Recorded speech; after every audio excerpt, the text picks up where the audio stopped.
Jeanne la Folle naît le 6 novembre 1479, dans la cité de Tolède, au cœur d'une Espagne qui s'apprête à vivre des bouleversements historiques majeurs.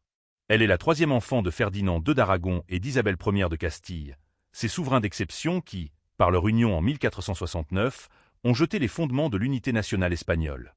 Connus sous le titre de rois très catholiques, ils marquent leur époque par la reconquête de l'Andalousie sur les Maures en 1492, imposant une rigueur morale et religieuse qui imprègne toute la société.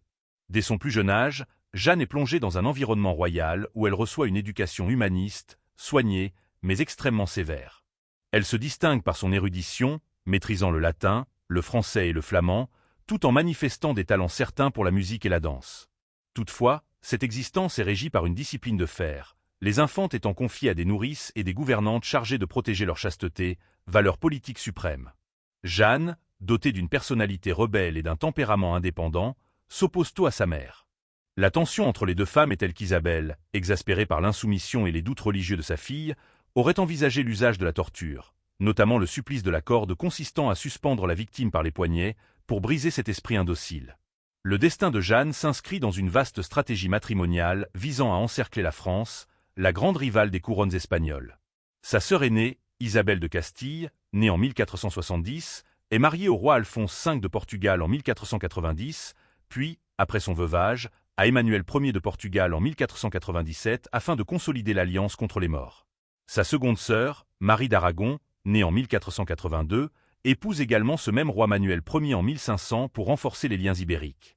Enfin, la benjamine, Catherine d'Aragon, née en 1485, est envoyée en Angleterre pour épouser Arthur, prince de Galles, en 1501, avant de devenir l'épouse de son frère cadet, le célèbre Henri VIII, en 1509.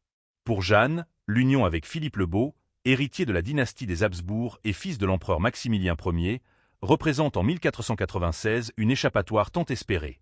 Lorsqu'ils se rencontrent à Lierre, en Flandre, le coup de foudre est si foudroyant que les deux époux exigent d'être mariés sur le champ par un prêtre afin de consommer leur union sans attendre les cérémonies officielles.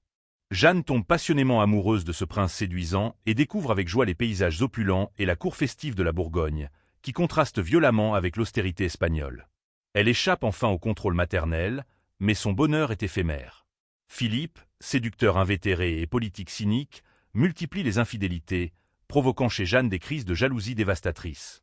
Le mariage devient tumultueux, marqué par des scènes publiques et des éclats de rage. Un scandale retentit lorsque Jeanne, soupçonnant une dame de la cour d'être la maîtresse de son mari, se jette sur elle pour lui couper les cheveux avec des ciseaux. Philippe, agacé par ce tempérament et désireux de régner seul sur les domaines de sa femme, commence à la maltraiter et à la cloîtrer. Malgré ces tourments, ils ont 6 enfants, dont Éléonore, Charles Quint, Isabelle, Ferdinand Ier, Marie et Catherine. Après la mort de sa mère en 1504, Jeanne est reconnue reine de Castille, et le couple doit rejoindre l'Espagne en 1506.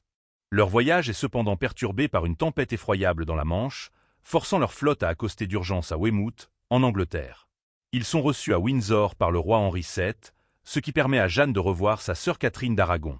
Ce séjour dure près de 3 mois, durant lesquels Philippe surveille Jeanne de si près qu'elle ne peut s'entretenir seule avec sa sœur. Philippe profite de cette escale pour manipuler le roi d'Angleterre, signant des traités avantageux tout en affichant l'instabilité de son épouse pour la discréditer. Jeanne, dévastée, s'enferme souvent dans sa chambre, refusant de paraître au banquet par crainte d'y croiser les maîtresses de son mari.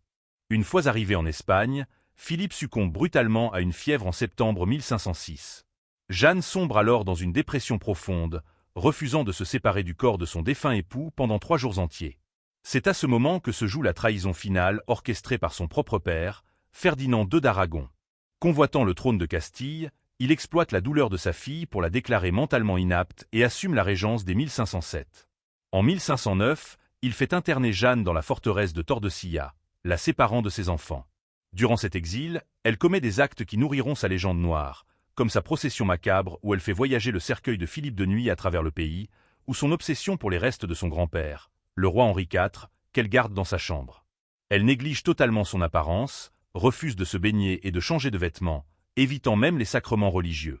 À la mort de Ferdinand en 1516, son fils Charles Quint, au lieu de la libérer, choisit de maintenir son enfermement pour garantir sa propre légitimité impériale.